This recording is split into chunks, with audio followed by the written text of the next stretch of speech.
الحمد لله رب العالمين والعاقبة للمتقين والصلاة والسلام على أشرف الأنبياء والمرسلين أما بعد أعوذ بالله من الشيطان الرجيم بسم الله الرحمن الرحيم يا أيها الذين آمنوا اتقوا الله حق تقاته قال الله تبارك وتعالى في القرآن المجيد في مقام آخر انما یخشی اللہ من عباده العلماء صدق اللہ العظیم وصدق رسولہ النبی الکریم ان اللہ وملائکتہ یصلون علی النبی یا ایہا الذین آمنوا صلوا علیہ وسلموا تسلیما اللہم صلی علی سیدنا ومولانا محمد معدن الجود والکرم آلہ وصحبہ وبارک وسلم۔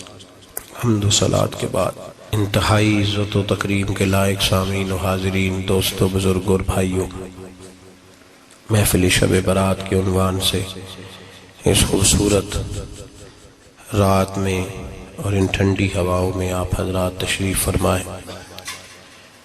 نبی پاک صلی اللہ علیہ وسلم نے ارشاد فرمایا، جب شعبان کی 15ویں رات آئے تو رات کو بیدار رہا کرو اور صبح کو روزہ رکھا کرو۔ تو جب حضور نے کہہ دیا بیدار رہو تو پھر کسی کو سونا نہیں چاہیے، بیدار رہنا چاہیے۔ اور بیداری کا مطلب یہ نہیں کہ وہ آدمی بس جاگتا رہے، اس کا مطلب یہ ہے کہ وہ اللہ اللہ کرے، درود پاک پڑھے، عبادت کرے، تلاوت کرے، ذکر فکر میں رہے۔ کچھ باتیں اس مقصد کے لیے کہ اس رات اللہ پاک نے اپنی رحمت کے دروازے کھولے ہیں، تو کچھ ایسی بات کی جائے جس سے دل نرم ہو جائے۔ دوستو، قرآن مجید کی 2 آیات میں نے پڑھی ہیں۔ اللہ کریم نے فرمایا، یا ایھا الذین آمنوا اتقوا اللہ حق تقاتہ، اے ایمان والو اللہ سے ڈرو اور اتنا ڈرو جتنا ڈرنے کا حق ہے۔ ڈرو اللہ پاک سے، اور جس طرح تم کسی سے ڈرتے ہو، ڈرنے کا حق ہوتا ہے، وہ حق ادا کرنے کی کوشش کرو۔ ہم میں سے بہت سارے لوگ ڈرتے ہیں کچھ لوگوں سے، اور جب وہ ڈر رہے ہوتے ہیں تو انہیں احساس ہوتا ہے۔ اللہ پاک نے ہمارا وہ احساس خود بیان کر دیا ہے۔ فرمایا، جب تم کسی سے ڈرتے ہو تو تمہیں اس کا احساس ہوتا ہے کہ تم کتنا ڈرتے ہو، تو پھر تم کوشش کرتے ہو کہ تم وہ کام نہ کرو جس سے وہ بگڑ جائے گا، ناراض ہو جائے گا۔ جو لوگ قانون سے ڈرتے ہیں وہ اشارہ نہیں توڑتے، کچھ بھی ہو جائے اشارہ نہیں توڑتے۔ انہیں پتہ ہے کہ یہاں اشارہ توڑیں گے تو الجھ جائیں گے، اور جہاں انہیں فکر نہ ہو کہ کوئی پوچھنے والا نہیں، وہاں ہم نے دیکھا ہے کہ لوگ اشارہ توڑ دیتے ہیں۔ اللہ تبارک و تعالیٰ نے موقع دیا، میں حرمین شریفین حاضر ہوا تو وہاں ایک روڈ دائری روڈ کہلاتا ہے۔ اس روڈ سے پیدل چلنے والے نہیں گزر سکتے۔ وہ کہتے ہیں جی اس روڈ سے پیدل والا نہ گزرے، ان کے لیے علیحدہ جگہ ہے۔ قانون یہ ہے کہ اگر کوئی پیدل آدمی وہاں سے گزرے اور اس کا ایکسیڈنٹ ہو جائے تو وہ حکومت یہ کہتی ہے کہ یہ کیوں یہاں سے گزرا تھا، لہٰذا کوئی مقدمہ نہیں ہو سکتا۔ وہاں ہم نے دیکھا ہے کہ لوگ اس سڑک پہ پیر بھی نہیں رکھتے، کہتے ہیں مر گئے تو بنے گا کچھ نہیں۔ یہاں بھی بہت سارے ایسے معاملات ہوتے ہیں کہ جہاں انسان محسوس کرتا ہے کہ یہ بڑا میرے لیے نقصان ہو جائے گا، تو وہ ڈرتا ہے۔ ایک چھوٹی سی بات ہے کہ رات کو کوئی آدمی اپنا دروازہ کھلا رکھ کے نہیں سوتا، حالانکہ کوئی عرض نہیں، کبھی کھلا رہ بھی جاتا ہے، اور اگر کبھی رہ جائے تو جس کی ذمہ داری بند کرنے کی ہو، اس کے ساتھ پھر جو رویہ ہوتا ہے گھر والوں کا، یہ خوف ہے ہمارا اندر کا، تو بڑی شدت کے ساتھ ہم اس شخص کو سخت سست کہتے ہیں، ڈانٹتے ہیں، کہتے ہیں تو نے خیال ہی نہیں کیا، جمع پونجی لٹ جاتی تو یہ خوف ہے، یہ ہمارا اندر کا یہ خوف ہے۔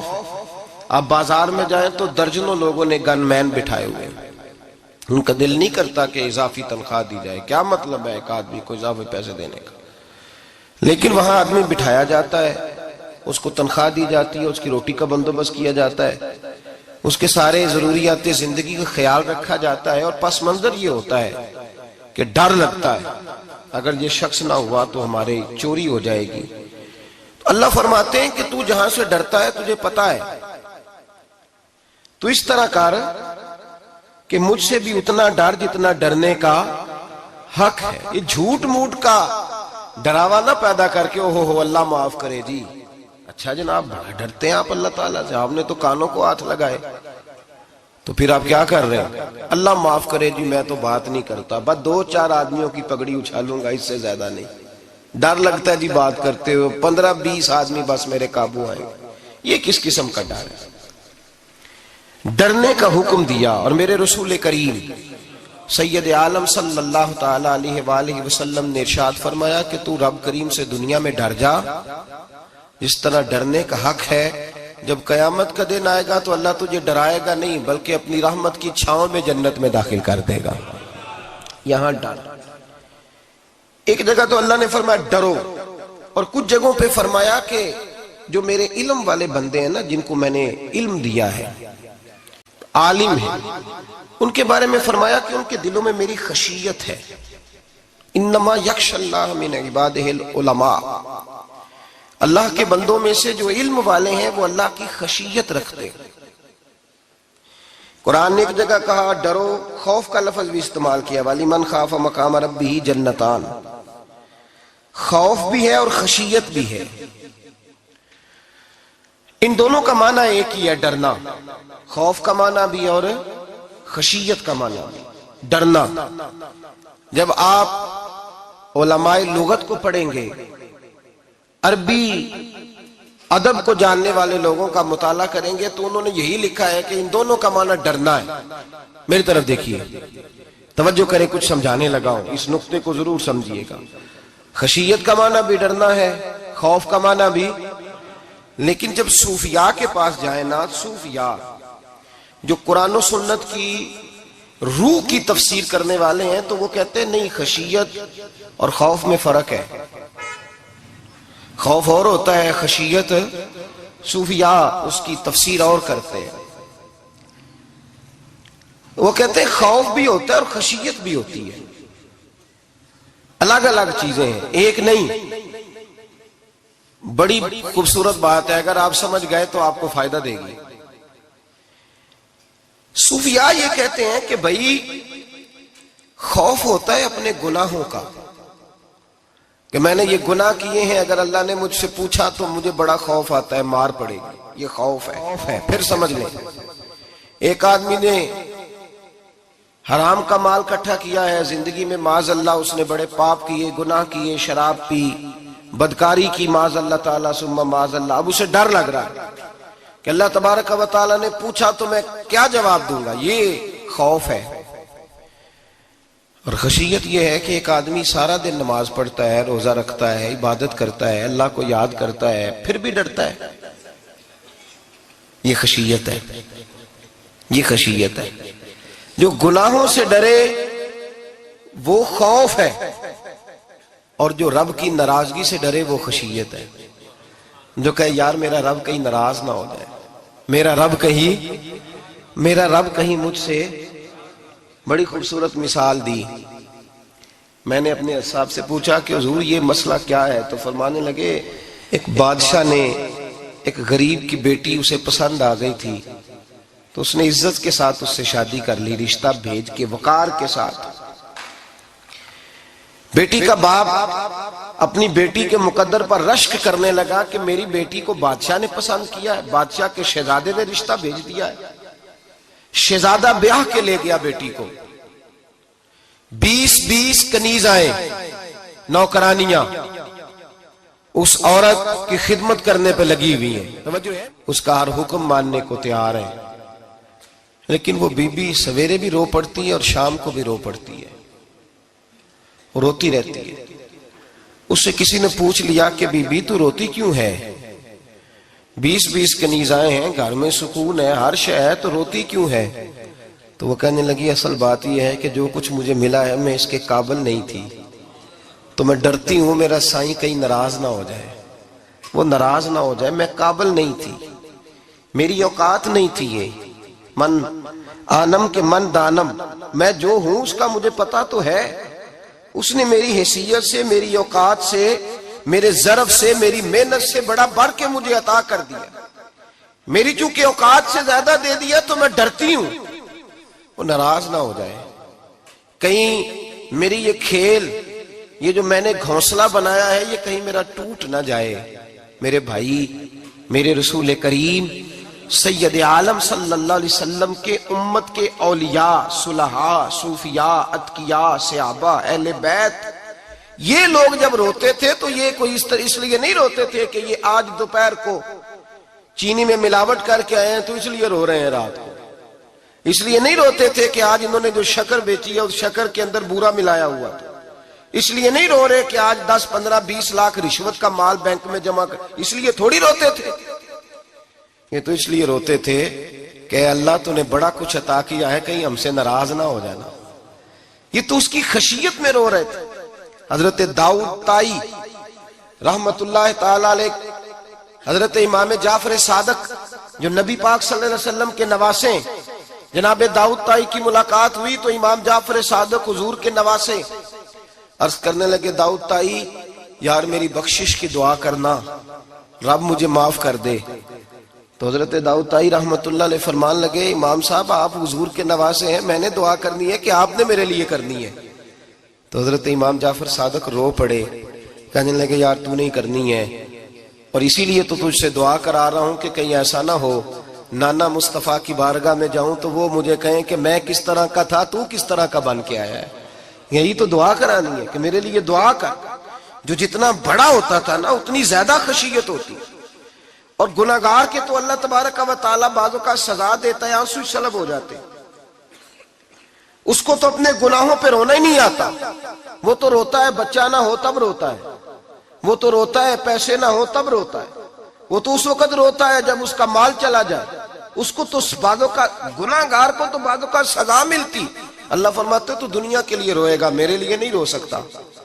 اور جو رب کریم کے بندے ہوتے ہیں انہیں اللہ کہتا ہے تو دنیا سے بے نیاز ہے، تیری آنکھ سے آنسو جب بھی ٹپکے یا میرے لیے ٹپکنا چاہیے یا محمد مصطفیٰ کے لیے ٹپکنا چاہیے۔ آپ اگر اس بات کو تھوڑا سا غور کے ساتھ سمجھے تو تمام اولیاء صلحات کیا یہ رو رہے ہیں، تڑپ رہے ہیں، کیا اس کی وجہ تھی؟ نمازیں کم رہ گئی تھی، روزوں میں کمی تھی، فرائض ادا نہیں کرتے تھے کہ رویا کرتے تھے؟ کیوں روتے تھے؟ حضرت سیدنا عمر فاروق رضی اللہ تعالیٰ عنہ کے بارے میں صحابہ کہتے ہیں جناب عمر فاروق جب نماز پڑھاتے اتنا رویا کرتے تھے کہ 7ویں صف تک ان کے رونے کی آواز جایا کرتی، 7ویں صف تک ان کے رونے کی آواز جاتی۔ ہم لوگ بن کے بیٹھ گئے ہیں، ہم لوگ بن کے بیٹھ گئے، ہم یہ سمجھتے نہیں کہ ہماری حیثیت کیا تھی اور رب کریم نے ہمیں نوازا کیا ہے۔ آپ پڑھیے کتابیں، میرے رسول پاک صلی اللہ علیہ وسلم فرماتے ہیں میرا عمر جس گلی سے گزرے شیطان رستہ بدل جاتا ہے۔ نبی پاک فرماتے ہیں میرا عمر جب تک دنیا میں رہے گا دوزخ کو تالا لگا رہے گا۔ اس صاحب عزد الغابہ نے لکھا ہے نبی پاک صلی اللہ علیہ وسلم نے حضرت جبریل امین کو بلایا، فرمایا چل میرے عمر کی شان بیان کر۔ تو حضرت جبریل امین علیہ السلام عرض کرنے لگے یا رسول اللہ صلی اللہ علیہ وسلم 950 سال اگر اللہ مجھے عمر دے، 950 سال رب عمر دے اور پھر بھی میں عمر فاروق کے فضائل بیان کروں تو میں نہیں کر سکتا، عمر کی شان میں نہیں بیان کر سکتا، 950 سال بھی اگر میری عمر ہو۔ نبی پاک نے فرمایا پھر میرے ابو بکر کے بارے میں، عرض کی یا رسول اللہ ابو بکر کی تو بات اس سے بہت آگے کی ہے نا، وہ نبی پاک کتنی عظمت بیان کر رہے ہیں، کس قدر زیادہ رسول کریم صلی اللہ تعالی علیہ وآلہ وسلم ان کی عظمت بیان کرتے ہیں۔ حضرت عمر کیا کہتے ہیں، وہ لوگوں کو بتاتے پھرتے ہیں کہ تم نے دیکھا ہے نا میری کتنی عظمت ہے، وہ یہ نہیں کہتے، حضور فرماتے ہیں عمر کی بڑی شان بڑی شان بڑی شان۔ اور عمر کے پاس جب بھی کوئی جاتا ہے کہتے ہیں عمر آپ کا کیا مقام ہے، تو عمر فرماتے ہیں میں تو اونٹ چرانے والے کا بیٹا ہوں، میں تو اونٹ چرانے والے کا بیٹا ہوں، میں تو اونٹ چرایا کرتا تھا، میں تو 10 اونٹ نہیں سنبھال سکتا۔ حضرت فاروق اعظم رضی اللہ تعالیٰ عنہ سے کو پوچھتے جناب عمر آپ کا کیا حال ہے، تو آپ فرماتے یہ تو میرے مقدر ہے کہ میری بہن نے قرآن سنایا تو میں در رسول تک پہنچ گیا، ورنہ مجھے پوچھنے والا کوئی نہ ہوتا۔ کبھی جناب علی المرتضیٰ کا بازو پکڑ کے کہتے ہیں علی تو نہ ہوتا تو عمر ہلاک ہو جاتا، بھائی حضور شانیں بیان کرتے ہیں. نبی پاک کہتے ہیں میرے ابو بکر نے احسانات کیے، بڑے احسانات کیے، میں نے سب کا بدلہ چکا دیا، ابو بکر کا نہیں چکایا. اللہ کی بارگاہ میں عرض کروں گا یا اللہ تو ہی اسے بدلے دے. اور جناب ابو بکر صدیق سے کوئی پوچھتا ہے ابو بکر آپ کا کیا حال ہے، تو ابو بکر صدیق فرماتے ہیں مجھ سے میرے اندر کا عالم نہ پوچھو، اگر قیامت کے دن اعلان ہوا نا کہ سارے لوگ بخشے گئے ایک باقی بچا ہے تو مجھے ڈر لگتا ہے کہ اکیلا ابو بکر ہی بچ جائے گا جو نہیں بخشا جائے گا، مجھے ڈر آتا ہے. تو بھائی پن کے بیٹھ گئے لوگ، لوگوں کو پوچھ کر کے دیکھیں، کہتے ہیں کیا پاپ کیا ہے، کیا ہو گیا ہے. خشیت سے کانپتی ہوئی روحیں، تڑپتے ہوئے میرے رسول پاک کے غلام، اولیاء اللہ صوفیاء کرام کے رونگٹے کھڑے ہیں رب کریم کے خوف سے. جو جتنا مالک کو جانتا ہے اتنا کانپ رہا ہے، اتنا ڈر رہا ہے. جس کی آنکھوں سے آنسو خشک ہے مطلب یہ ہے یہ رب کو جانتا ہی نہیں، اسے کیا خبر اس کا جلال کتنا ہے، اسے کیا خبر اس کا عذاب کتنا ہے، تو کیا جانے. ان بطش ربک لشدید، جب وہ پکڑتا ہے تو بڑا سخت پکڑتا ہے. حضرت عثمان غنی کو 3 دفعہ میرے نبی پاک نے فرمایا جنتی ہے، جنتی ہے. العثمان فی الجنہ، العثمان فی الجنہ، العثمان فی الجنہ. 3 دفعہ حضور نے جنت کی بشارت دی. میرے مصطفیٰ کریم نے فرمایا میرا عثمان گلی سے گزرے تو فرشتے بھی اس کی حیا کرتے ہیں. جناب عثمان غنی جن کو میرے نبی نے 2 بیٹیاں دے کے کہا عثمان میری 100 بیٹی بھی ہوتی، ایک کے بعد دوسری انتقال کرتی جاتی تو میں ساری تیرے نکاح میں دے دیتا. وہی حضرت عثمان غنی قبر پہ کھڑے ہیں حضور کے وصال کے بعد، ایک قبر پہ کھڑے، آنکھوں سے آنسو جاری ہے، داڑھی ساری آنسوؤں سے بھر گئی ہے، روتے ہی جاتے ہیں، روتے ہی جاتے ہیں. غلام کہتا عثمان یار رونا ہمیں چاہیے، رونا ہمیں چاہیے جن کو کوئی بشارت نہیں اور آپ کو تو 3 بشارتیں، روتے کیوں ہو. جناب عثمان غنی فرمانے لگے جس مصطفیٰ نے مجھے جنت کی بشارت دی اسی رسول نے فرمایا تھا قبر آخرت کی منزلوں میں سے پہلی منزل ہے، آخرت کی منزلوں میں سے پہلی منزل. سوچتا ہوں اگر رب کریم نے عثمان سے حساب پوچھ لیا حساب کیسے دینا ہے. میرے مصطفیٰ کریم نے، یہ تو بات ہے نا جناب عمر کی، یہ تو بات ہے حضرت عمر کی، حضرت ابو بکر کی، جناب عثمان غنی کی. اور جس شیر خدا کے بارے میں نبی پاک نے فرمایا علی منی وانا من علی، فرمایا علی اور میں 2 نہیں، میں علی ہوں اور علی میں ہے. جن کو فرمایا من کنت مولا ہوں فہذا علی مولا، جس کا میں مولا اس کا علی بھی، اس کا علی بھی. جس مولا علی شیر خدا کو یہ درجہ دیا. ولی المرتضی اٹھے ہیں، نماز کا وضو کیا ہے، مصلی کی جانب جانے لگے تو جناب علی کا وجود تھر تھر کانپنے لگا، تھر تھر، چھم چھم آنسو برسنے لگے. حضرت سیدنا امام حسن آگے بڑھے، ابا جی کیا ہوا؟ فرمایا حسن ڈر رہا ہوں، مالک کی بارگاہ میں جا رہا ہوں، کہیں رب علی کو دھتکار ہی نہ دے، کہیں مالک علی سے حساب ہی نہ پوچھ لے، کہیں اللہ تبارک و تعالیٰ ناراضگی کی نظر سے ہی نہ دیکھ لے. او بھائی ہم لوگ اتنے دلیر، اتنے تگڑے، اتنے سیاہ، اتنے عقل مند، اتنے گناہوں کے پیچھے پہاڑ ہیں، لیکن مجال ہے کوئی ایک قطرہ وہ آنسو جو ہم نے سنبھال کے رکھے ہیں دنیا داری پہ بہانے کے لیے. کبھی اپنا حساب کر، کبھی سوچ. روز شکوہ کرتا ہے، کہتا ہے میرے پاس پیسے نہیں، گاڑی نہیں، کار نہیں، کوٹھی نہیں، سرمایہ نہیں. کبھی سوچ جو کچھ ہے اگر رب کریم میرے اور آپ کے اعمال دیکھے تو ہماری حیثیت ہے کہ وہ سارا کچھ ہمیں دیا جاتا، ہماری اوقات تھی کہ وہ ہمیں دیا جاتا جو اس نے دیا ہے. ٹٹول کے دیکھیں، عمر گزر گئی شکوے کرتے، ذرا پلٹ کے دیکھیں. اگر ہمارے گناہ اور ہماری نیکیاں اکٹھی کی جائیں تو ہم جزا والے نہیں سزا والے نکلتے ہیں معاذ اللہ. محمود غزنوی بڑا پیار کرتے تھے ایاز کے ساتھ، بڑا پیار کرتے تھے، نوازا کرتے تھے. روز کوئی نہ کوئی تحفہ ملتا تھا ایاز کو. کچھ حسد کرنے والوں نے کہا محمود تو اسے تحفے دیتا ہے اور یہ جنگل میں اسلحہ اکٹھا کر رہا ہے، یہ تیرے خلاف علیحدہ سے فوج تیار کر رہا ہے، کچھ وقت آئے گا یہ تجھے چھوڑ کے علیحدہ سے بادشاہی کا دعویٰ کر دے گا. محمود غزنوی کہنے لگے یہ کس طرح کی بات؟ کہا تمہیں پتہ ہے کہ ایاز عصر سے لے کر عشاء تک کہاں رہتا ہے؟ محمود کہنے لگے یار واقعی میں نے کبھی پوچھا تو نہیں. شک کا بیج بو دیا، شک کا بیج بو دیا. محمود غزنوی کہنے لگے اچھا آج میں پیچھا کروں گا، تفتیش کروں گا، تحقیق کروں گا کہاں جاتا ہے. تحقیق کروں گا۔ محمود غزنوی نکلے پیچھا کرنے۔ عصر کے بعد ایاز نے جنگل کا رخ کیا، محمود بھی پیچھے پیچھے ہو لیے۔ کہتے ہیں جنگل کے بیچ جا کے ایک جھونپڑی آئی، اس جھونپڑی کے اندر ایاز گئے، دروازہ کھولا، اندر چلے گئے۔ مجھے بڑا غصہ تھا کہ ہر بات مجھے بتاتا ہے، یہ کیوں نہیں بتائی؟ جب ایاز اندر گئے تو میں نے زور زور سے دروازہ کھٹکھٹایا غصے کے ساتھ۔ ایاز نے دروازہ کھولا، باہر آئے، میں نے کہا پیچھے ہٹ۔ ایاز پیچھے ہٹے تو میں اندر چلا گیا۔ محمود کہتے ہیں جب میں اندر گیا تو میں نے اس جھونپڑی میں ایک پرانا کرتا لٹکا ہوا دیکھا، ایک ٹوٹے ہوئے جوتے پڑے ہوئے دیکھے، ایک چھوٹا سا ڈنڈا دیکھا، ایک مٹکا، ایک پیالہ دیکھا۔ میں نے ساری تلاشی لی تو چند ٹوٹی پھوٹی پرانی چیزیں۔ میں نے کہا ایاز یہ کیا ہے؟ تو کہتے ہیں ایاز کہنے لگا بادشاہ ٹٹول کے دیکھ لے، یہی کچھ ہے جو تو نے دیکھا۔ میں نے کہا یہ ہے کیا؟ کہتے ہیں ایاز پیروں میں بیٹھ گیا، تڑپ کے رونے لگا، کہنے لگا بادشاہ یہ میری اوقات ہے، یہ میری اوقات ہے، یہ میری اوقات ہے، یہ میری اوقات ہے۔ کہا کیا مطلب؟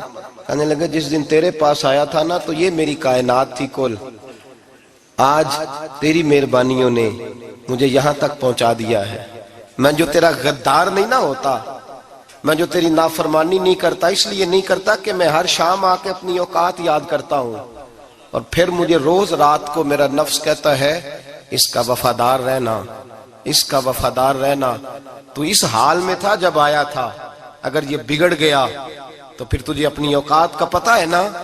محمود غزنوی نے سینے سے لگایا، کہنے لگے آج تک تو بچا بھی اس لیے ہے کہ تو اپنی اوقات نہیں بھولا۔ ملا رومی کہتا ہے اپنی اوقات یاد رکھ، تو کیا تھا؟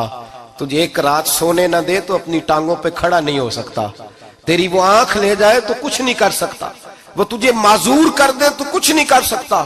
30 سال کے اونچے 7 فٹ قد کے جوان اس نے فالج زدہ کر کے ہسپتالوں میں ڈال دیے، وہ کچھ نہ کر سکے۔ بڑے بڑے پہلوان جو کہتے تھے کہ ہم اٹھے تو دنیا اٹھتی ہے، اس نے پھینک دیے من و مٹی کے نیچے، کچھ نہ کر سکے۔ اپنی حیثیت نہ بھول۔ میرے رسول کریم سید عالم صلی اللہ علیہ وسلم نے فرمایا 2 باتوں میں لوگ دھوکے میں ہیں، دھوکے میں ہیں، دھوکے میں ہیں، دھوکے میں۔ یا رسول اللہ کون سی؟ فرمایا جو صحت مند ہے وہ دھوکے میں ہے، وہ سمجھتا ہے میں کبھی بیمار ہی نہیں ہوں گا، مجھے روز اسی طرح نیند آئے گی جس طرح اب آتی ہے، میں روز اسی طرح اٹھوں گا جیسے اب اٹھتا ہوں، میں اتنا ہی لمبا چوڑا رہوں گا جس طرح آج ہوں، میرا حسن اسی طرح قائم رہے گا جیسے آج ہے۔ تو دھوکے میں ہے، دھوکے میں۔ بڑے بڑے آئے اور بڑے بڑے مٹی کا ڈھیر ہو گئے، فنا ہو گئے، کل من علیہ فان، فنا ہو گئے، کوئی پوچھنے والا نہ رہا۔ اور میرے رسول پاک نے فرمایا جو فارغ ہیں، جن کو رب نے اپنی عبادت کے لیے فارغ کیا، اپنے دین کی نوکری کے لیے فارغ، وہ بھی دھوکے میں ہیں، وقت ضائع کر رہے ہیں، چوک اور چوراہے میں کھڑے ہیں۔ میرے بھائی جب اپنی حیثیت انسان بھولتا ہے، حیثیت بھولتا ہے پھر وہ شکوہ کرتا ہے، جب اپنی اوقات بھولتا ہے پھر شکوہ کرتا ہے، جب وہ بھول جاتا ہے کہ میں کیا تھا پھر وہ شکوہ کرتا ہے۔ حضرت سیدنا امام اعمش رحمت اللہ علیہ بازار میں کھڑے تھے تو بادشاہ کا بیٹا گزرا، اکڑ کے گزرا، آپ نے بازو پکڑ کے کھینچا، فرمایا جا کے اپنی ماں سے پوچھ اور اپنے باپ سے پوچھ تیری اوقات کیا ہے۔ اکڑ کے چلتا ہے، جا پوچھ ان سے تیری حیثیت کیا ہے۔ حضرت جناب سیدنا امام اعمش نے ڈانٹا تو واپس آیا، آگے کہنے لگا ابا وہ امام کیا کہتا تھا کہ میری اوقات کیا ہے، کیا اوقات ہے میری؟ تو باپ اور ماں دونوں گھورنے لگے، کہنے لگے بیٹے ہمارے پاس دولت بھی تھی، گھر بھی تھا، مکان بھی تھا، جائیدادیں بھی تھی، بادشاہت بھی تھی، پر ہم دنیا کے دروازوں سے بھیک مانگ مانگ کے تھک گئے تھے۔ عرش کا مالک ایک بیٹا عطا نہیں کرتا تھا، ایک بیٹی نہیں دیتا تھا، تڑپ گئے تھے، روتے تھے، سسکتے تھے۔ پھر وہی امام احمد جنہوں نے آج تجھے گلی میں کھڑا کیا ہے اس کے دروازے پہ جا کے بیٹھ گئے۔ ہم نے کہا رب ناراض ہو گیا، دعا کرو ہم سے راضی ہو جائے، چلو زیادہ نہیں ایک لال ہی ہمیں دے دے۔ کہا امام احمد دعائیں کیا کرتے تھے تو تب اللہ پاک نے تو ہمیں عطا کیا تھا۔ تیری او بھائی اپنی حیثیت کا تو تعین کر، تو بڑھ بڑھ کے باتیں کرتا ہے، تو بڑا کھل کھل کے بولتا ہے، اپنی حیثیت کا تو تعین کرنا، ذرا اندازہ تو کرنا کہ تو کون تھا، کہاں سے آیا ہے، تیری اوقات کیا ہے۔ یہاں لوگ ایک منٹ میں آگے نکل جاتے، پلٹ کے دیکھ تو صحیح۔ اور میرے بھائی جو بڑے لوگ تھے وہ تڑپا کرتے تھے۔ حضرت فضیل بن عیاض رحمت اللہ علیہ فرماتے ہیں بغداد میں بارش نہیں ہوتی تھی، قحط پڑ گیا، جانور پیاس سے مرنے لگے، جوان بچے بوڑھے نڈھال ہونے لگے۔ فرماتے ہیں میں بھی نکلا، سفیان ثوری بھی نکلے، اور بھی کئی صوفیاء میدان میں نکلے، دعائیں مانگی پر بارش نہیں ہوتی تھی۔ فرماتے ایک جھونپڑی سے ایک سفید بالوں والا اور گندمی رنگ والا ایک بوڑھا غلام نکلا جو کسی کا ملازم تھا، باہر آیا جھونپڑی سے، ہم اسے دیکھ رہے تھے، وہ ہمیں دیکھ نہیں رہا تھا۔ فرماتے ہیں اس کے چہرے پر عبادت کے نشان تھے، دور سے اس کا چہرہ دیکھتے لگتا تھا کوئی رب کریم کا بندہ ہے۔ فرماتے ہیں ہم اسے اللہ کا ولی جانتے تھے۔ اس نے دعا مانگی کہ تو لفظ پتہ کیا ہے دعا کے؟ ہاتھ اٹھا کے کہنے لگا مولا مجھے پتا ہے یہ جو بارش نہیں نہ ہو رہی ہے میری وجہ سے نہیں ہو رہی، میرے گناہوں کی بڑی لمبی فہرست ہے، بڑی لمبی لائن ہے۔ کہنے لگا اے اللہ میری اکیلے کی وجہ سے سارے بغداد کو سزا تو نہ دے، رب کریم جوان بھوکے، بچے بھوکے، مائیں ترس گئیں، بچے ترس گئے، جانور پانی کے قطرے، اللہ گناہ تو میرے اکیلے کے ہیں اور ان سب کو سزا کیوں دیتا ہے؟ نہ میری سزا سب کو تو نہ دے، میری سزا صرف مجھے دے، ان کو نہ دے۔ کہتے ہیں ابھی اس کے ہاتھ اٹھے ہوئے تھے، دعا بول رہا تھا، رب کریم نے فوراً بارش عطا فرما دی۔ فرماتے کھل کے بارش برسی۔ میں نے لوگوں سے پوچھا پتہ کرو کس کا غلام ہے، کہا فلاں آدمی کا۔ حضرت فضیل بن عیاض کہتے ہیں میں شام کو گھر چلا گیا، اس کے آقا سے بات کی، خرید لیا۔ میں جب اس کو خرید کے لایا، گلی میں جا رہے تھے تو مجھے کھڑا کر کے کہنے لگا فضیل میں نکما سا آدمی ہوں، بال بھی سفید ہیں، مجھ سے تو زیادہ کام ہی نہیں ہوتا، کیوں تو نے پیسے خرچ کیے؟ میں اس قابل ہی نہیں تھا، کیوں خریدا؟ تو حضرت فضیل ابن عیاض کہتے ہیں میں نے اس کو کہا کل جو تو نے دعا مانگی تھی تو نہیں دیکھ رہا تھا، ہم دیکھ رہے تھے، تو مقبول ہے رب کریم کی بارگاہ کا، تجھے اس لیے خرید کے لایا ہوں تو مقبول ہے۔ کہتے ہیں یہ لفظ سنے تو ٹھہر گئے، وہ کہنے لگے اچھا آقا مجھے 5 منٹ کا وقت ملے گا؟ میں نے کہا ہاں ہاں ضرور ملے گا۔ کہتے ہیں انہوں نے وہی نماز کی نیت باندھ لی، 2 رکعتیں پڑھی اور 2 رکعتیں پڑھ کے ہاتھ اٹھائے، کہنے لگے مولا تیرا اور میرا راز تھا، تو نے راز کیوں کھولا؟ اللہ مسترنا بسترک الجمیل، یا اللہ تیرے پاس پیارے پیارے پردے ہیں، ایک پردہ مجھے عطا کر دے، مجھے اپنا رکھ، مجھے لوگوں کے سامنے میرے پردے نہ کھول۔ آپ فرماتے ہیں یہ کہہ کہ وہ زمین پہ بیٹھے کلمہ شہادت پڑھا، ان کی روح پرواز کر گئی۔ میرے بھائی جو زیادہ پرہیزگار تھے، جو بڑے رب کریم کے بندے تھے، ان کے تو آنسو خشک ہی نہیں ہوتے، وہ تو تڑپا کرتے، صبح شامیں ان کی روح کے گزرتے تھے اور رب کریم کی ناراضگی سے ڈرتے تھے۔ وہ کہتے تھے مالک کہیں ناراض نہ ہو جائے، کہیں بگڑ نہ جائے۔ میرے رسول کریم صلی اللہ علیہ وسلم کے صحابی کہتے ہیں ایک جنگ سے خوشخبری آئی تو جو خوشخبری لانے والے تھے وہ حضرت عمر فاروق رضی اللہ تعالیٰ عنہ کے پاس پہنچے خوشخبری دینے۔ حضرت عمر رضی اللہ تعالیٰ عنہ کھڑے تھے، صحابی نے آ کے کہا عمر مبارک ہو۔ جناب عمر کچھ لوگوں سے گفتگو کر رہے تھے، بات چیت جاری تھی، کہا مبارک ہو فتح ہو گئی۔ حضرت عمر کہنے لگے ٹھہر تو جا، اس سے تو بات کر لینے دے جس سے کر رہا ہوں۔ جب کہنا ٹھہر تو جا تو جو پیچھے کھڑے تھے وہ شرمندہ ہو گئے، اتنی سی بات ہے نا، چودھری تو بندہ بنتا ہی تب ہے جب 5-10 کی ایک دن کے اندر بے عزتی کر لے، پڑھا لکھا تو بنتا ہی تب ہے جو 10-15 کو جاہل کہہ لے، تو بڑا تو بنتا ہی تب ہے جو 5-6 کو نیچا دکھا لے۔ تو یہ ہماری ڈگریوں کا تو مزاج ہی بڑا مختلف ہے، ہم تو اعزاز والے ہوتے ہی تب ہیں جب کچھ چھوٹا ہوگا تو ہم بڑے ہوں گے نا، ہم تو چاہتے ہیں ہمیں کچھ چھوٹا ملے، کسی کو چھوٹا کر کے اس کے قد پہ سوار ہو کے بڑا ہونا چاہتے ہیں۔ اتنی سی بات تھی کہ ٹھہر جانا یار پہلے اس کی تو سن لینے دے۔ وہ شرمندہ ہو گئے صاحب، جب وہ شرمندہ ہوئے تو سیدنا فاروق اعظم دوڑے گئے۔ صحابہ کہتے ہیں گارا تھا، کیچڑ تھا، اس گارے میں سر رکھا، سجدہ کرنے لگے، اٹھے، کہنے لگے مولا اپنی عمر سے ناراض نہ ہو جانا، یہ کل تک اونٹ چرایا کرتا تھا، آج تیری مخلوق کو شرمندہ کرنے لگ گیا ہے، یہ اپنی حیثیت ہی بھول گیا، اسے خبر ہی نہیں کہ یہ کیا تھا، یہ آج تیری مخلوق کو شرمندہ کرتا ہے؟ اللہ اپنی عمر سے ناراض نہ ہو جانا۔ وہ شخص کہتے ہیں پیچھے آ کے کھڑا رو رہا ہوں۔ میں نے کہا عمر کیا کر رہے ہو؟ فرمایا نہیں یار، میں نے تجھے شرمندہ کیا ہے، یہ میں بھول گیا تھا کہ میں کیا ہوں۔ بھائی اپنی حیثیت کا تعین کریں، آؤ آج اپنی حیثیت کا تعین کریں، دیکھیں ہم کہاں تھے، کہاں بیٹھے، پلٹ کے دیکھیں کیا تھے، ہم کیا ہیں، راتیں کہاں گزرتی ہیں، صبح کہاں بیتتی ہیں۔ ایک لمحے کے لیے پلٹ کر اپنے ظلم، زیادتیاں، جھوٹ، غیبتیں، بے حیائیاں، اپنی زندگی کے امور کا اگر ہم یک نظر جائزہ لیں، پیچھے پلٹ کے دیکھیں تو حضرت جناب سیدنا غوث اعظم جیلانی رضی اللہ تعالیٰ عنہ فرمایا کرتے تھے اگر لوگ اپنے گناہ یاد کریں تو وہ پریشان ہو جائیں کہ ہمیں پانی کا قطرہ کیوں مل رہا ہے، وہ اگر اپنی غلطیاں یاد کریں تو انہیں احساس ہو کہ ان کا سانس کیسے چل رہا ہے۔ بھائی اگلی بات سنو گے تو اور حیران ہو جاؤ گے۔ حضرت غوث اعظم رضی اللہ تعالیٰ عنہ فرمایا کرتے، آپ فرمایا کرتے کہ اب خیال آتا ہے، اب سوچ آتی ہے کہ رب کریم نے کتنی ڈھیل دی ہوئی ہے۔ ہم ہیں کہ سمجھتے ہیں یہ میری عقل مندی کا کمال ہے کہ مجھے سارا کچھ نافرمانی کے باوجود بھی مل رہا ہے۔ بھائی خشیت الہی پیدا کریں۔ جتنا بندہ بڑا ہوتا تھا اس کے دل میں خوف بھی اللہ کا وہ جانتا تھا۔ حضرت امام اعظم ابو حنیفہ بیٹھے تھے تو ایک بی بی فتویٰ پوچھنے آئی۔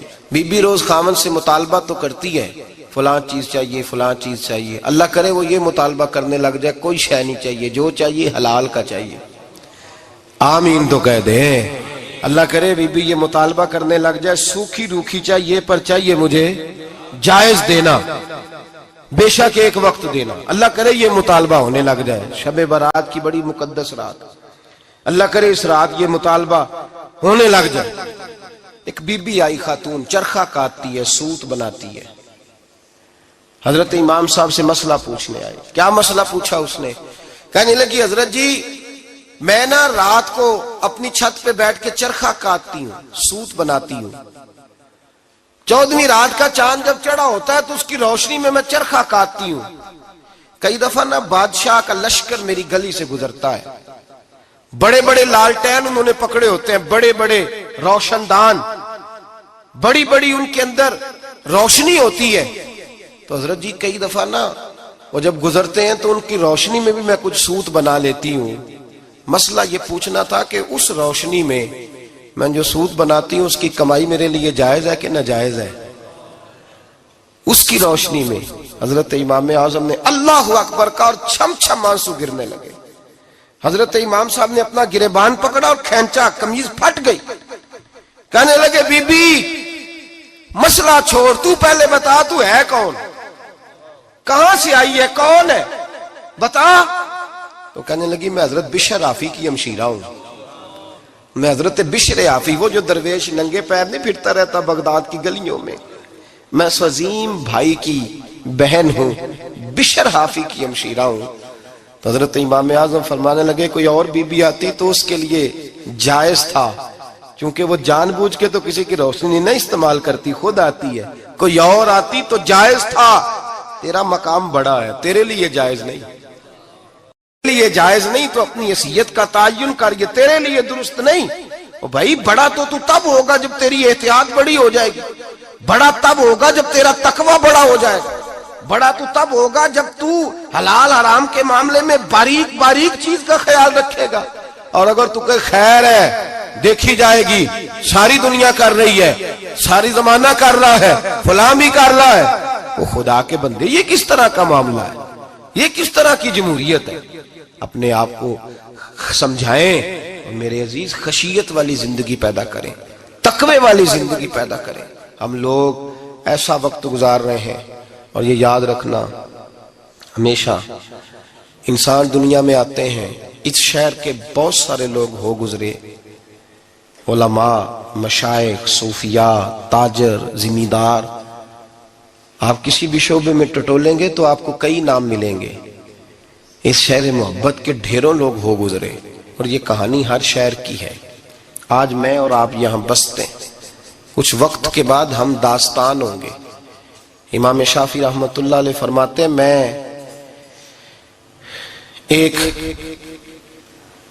شہر سے گزر رہا تھا تو میرے پیر کو ٹھوکر لگی، میں نے زمین کھودی تو ایک کھوپڑی نکلی، کھوپڑی نکلی تو اس کے اوپر تاج بھی تھا۔ میں نے شہر کے لوگوں سے پوچھا یہ کیا ہے؟ تو کہنے لگے یہ بادشاہوں کا قبرستان ہے، اس میں غریب دفن تو نہیں ہو سکتا تھا، دفن تو بادشاہوں کا خاندان ہے، لیکن افسوس کی بات یہ ہے کہ یہاں مٹی ڈالنے کوئی نہیں آتا۔ اب یہ سیدھی سڑک بن گیا۔ بھائی کبھی پلٹ کے دیکھ، ہزاروں لوگ آئے، اس روڈ سے کروڑوں لوگ گزرے اور منزل کو چلے گئے،